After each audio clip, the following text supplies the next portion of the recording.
কন্যা শেখ হাসিনার সাথে হয়তো 40টির উপরে বিমান গিয়ে একসাথে ঢাকার আন্তর্জাতিক বিমানবন্দরে নামবে। এই ইংল্যান্ড থেকে 10টি বিমান চার্টার্ড হয়ে যাবে নেতাকর্মীরা। উনি যাবেন, উনি মোকাবিলা করবেন, উনি বলেছেন উনি যাবেন। আমাদের সমস্ত নেতাকর্মী এখানে যারা আছেন, এই ইংল্যান্ড থেকে 10টি বিমান চার্টার্ড হয়ে যাবে নেতাকর্মীরা, এবং বিশ্বের বিভিন্ন জায়গা থেকে। তারা ভাবলে চলবে না। ইনশাল্লাহ বঙ্গবন্ধু কন্যা শেখ হাসিনার সাথে হয়তো 40টির উপরে বিমান গিয়ে একসাথে ঢাকার আন্তর্জাতিক বিমানবন্দরে নামবে।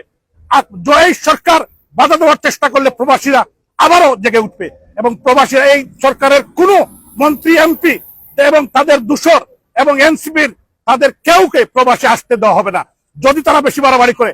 আমরা বিশ্বাস করি আগামী দিনে এই দেশ মুক্তর জন্য বঙ্গবন্ধু কন্যা শেখ হাসিনা ডিসেম্বরের মধ্যে উনি বলেছেন উনি দেশে যাবেন।